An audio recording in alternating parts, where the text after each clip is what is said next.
the first iteration of She Got Me High was like kind of in like my friends and I were in 4th of July. Like this was like actually I wrote this one in the pandemic. Like, like and like we just to be honest, as being young, like dumb adults, we were like, oh dude, we were like we're gonna go camping. And this thing called I think is near the Potomac or whatever, Potomac River. And we just shot the shit. Like it was just amazing. And like literally like I think I was the only one awake and I was just playing the guitar. And like I had that melody in my head. And then came that. But the song really is like so many different themes. Just because it's like I always say that like songs for me like kind of have one meaning in the beginning, but like it could mean multiple things while you're writing it, or maybe even after too. That's happened to me as well when I've Yeah. created my own songs. Oh, you write songs? Yeah. That's awesome. Yeah, I Whoa. release music under Miltrick. That's my artist name, and yeah, that's what inspired the podcast, Miltrick Media. But yeah, no, I release music under Miltrick. Yeah. Nice. Yeah. Nice. What kind of music do you do? Can I ask? Yeah, of course. No, I would call it right now rhythmic alt rock inspired by Nice. hip hop, pop, and indie.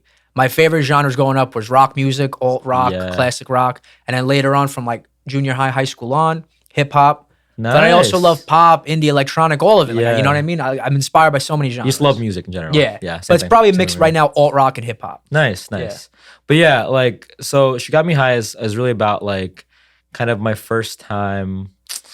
I don't know. I mean, how rated are we in this podcast? Just because it's like super. Talk like, about whatever you'd like. Oh, Or, for you know- real? Okay, so it's like it's about. Oh, you mean wait? I don't even know what you meant. How deep you want to go and like how long we got? Or? No, dude. Like, as in, like, it's like it's not. It's a PG kind of like explanation of the song because like it is about getting high and about like smoking weed. You know what I mean? Oh yeah, it's all good. Yeah, Is it fine? Okay, cool. So yeah, it's about just like getting high and like having sex. That's the main cool, thing. yeah. That's the main like kind of like. But in the three stories, it's like kind of like, like having a relationship with someone who is not really going so well, or like I feel like the main point of the song is like when you are high, you have this euphoric element to it. But then again, like that euphoria will go away real quick. You know what I mean? So it's like kind of same thing with like weed. You know what I mean? It's kind of like you have this awesome euphoria, and then like after that, it's like where else is that gonna go? So I feel like that's like the main point of She Got Me High is that like it's super awesome in the very beginning, but like then again, what's the outcome of it all? Yeah. So you started writing that song in the pandemic, and that's a really cool behind the scenes story. Like you're saying, you were friends by the Potomac River. Did I butcher that name? Potomac, yeah. That's by DC, like right? Yeah. Okay. Yeah. So you were just jamming with friends on the acoustic guitar. You were camping. Like that's a really cool backstory behind it. Yeah. So did you record this on your own? Did you have an outside producer? Let's talk about the production. Yeah. Shout out to my friend Jason Alford. His name's Adjacent Sound. Just because his name is Jason, Adjacent, yeah. So I wrote this one.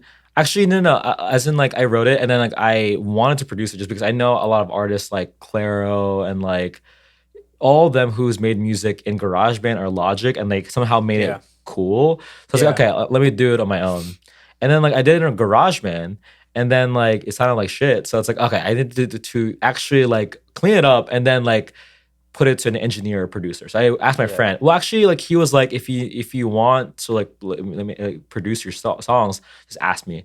So I asked him, and then just came about, man. Like he cleaned it up. It was pretty cool. That's cool. And this is what Jason Alford, you said? Jason Alford. He's from what, Baltimore, Maryland? Mm-hmm. Baltimore, Maryland. Yeah. So he co-produced it with you, or he was helping you with some production techniques and tricks? Is that how it works? Yeah, for sure. I mean, he That's added some like really cool like phase effects, but I think he also added like some static too from like an amp. But also, I think he added like this reverse symbol that goes shh, like whenever it comes to the chorus, which is really cool. Yeah. But like, I mean, I'm still inspired by the '80s because I feel like it does have like electronic elements to it. But Jason definitely like I think just put filters on like the keyboard, which is really cool. And just made it super like punk rock. I mean, it's not punk rock, but like someone called it like while like I was doing like these like, submitting for like playlists, someone called it like punk in the '80s electronic punk, which is so weird because I'm like I don't think it's that. That's it. You know what I mean? I don't think that's Plant Dad, but hey, I'll take it.